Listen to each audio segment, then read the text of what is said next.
Bonsoir tout le monde. Donc pour cette deuxième vidéo, j'ai décidé de vous parler de la sève de bouleau. Alors la sève de bouleau, kezako comme on dit chez moi.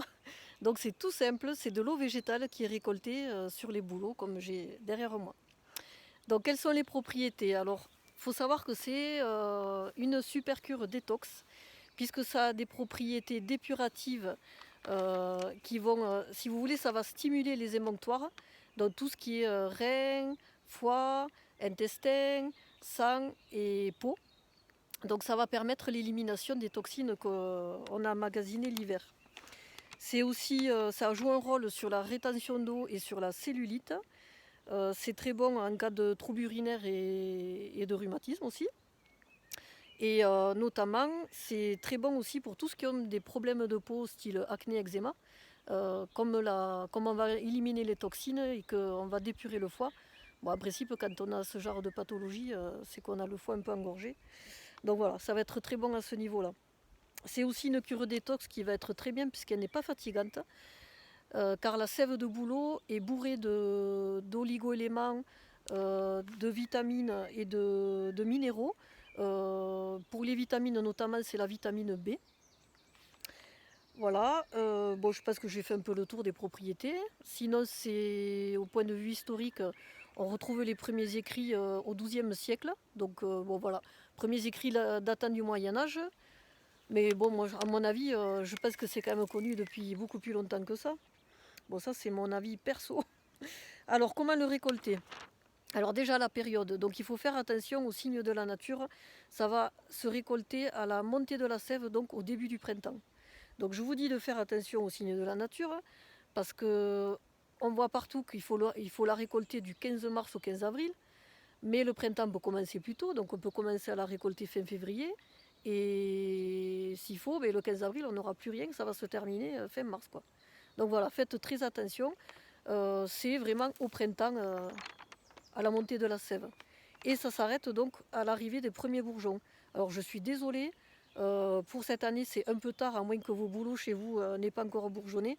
Moi je vais vous montrer, bon là je pense que c'est le dernier jour de récolte que j'ai, peut-être que j'en aurai un peu de même, mais voilà, c'est un peu tard pour cette année, mais au moins vous aurez l'info pour l'an prochain. Voilà. Oui, excusez-moi, j'ai mon petit papier pour rien oublier. Alors, comment le récolter chez soi? Super simple. Alors, il vous faut une perceuse, du fil de fer. Regardez, je vous montre. Voilà. Donc, on va faire un petit trou de 3 à 5 cm. C'est pas la peine plus profond parce que sinon ça va abîmer l'arbre. C'est pas le but. À peu près, bon, 1 mètre, voilà. À peu près 1 mètre du sol. Il faut savoir que plus on monte au niveau des feuilles, plus le produit est efficace. Mais plus on est bas et plus il y a d'oligo-éléments et de minéraux. Bon, enfin, moi je le récolte à 1 mètre, c'est très bien. Voilà, environ, hein, faut pas 1 mètre pile. Hein. Donc on fait un petit trou avec la perceuse. Moi j'ai mis une paille, ça c'est mon système D. Et après j'ai fixé, ben, vous voyez, un pot en verre. J'ai d'autres arbres où j'ai fixé des bouteilles plastiques. Voilà. Donc j'ai remarqué que la sève coule, surtout le matin. Voilà, alors, je ne sais pas si c'est chez moi comme ça, mais l'après-midi j'ai rien, quoi. Alors quoi vous dire d'autre? Donc je vous ai parlé des propriétés, comment le récolter. La récolte se termine, donc comme je vous ai dit, au premier bourgeon. Une fois que ça coule plus, pour éviter que l'arbre attrape des maladies, faut recombler le trou avec une mèche ou un morceau de bois, fait une branche du diamètre du trou, et vous colmatez avec un peu d'argile ou de terre, voilà, pour éviter qu'il y ait des parasites qui rentrent dedans ou des champignons. Bon, le but c'est pas de tuer l'arbre, hein, voilà. Euh, quoi vous dire d'autre? Les contre-indications de la sève de bouleau.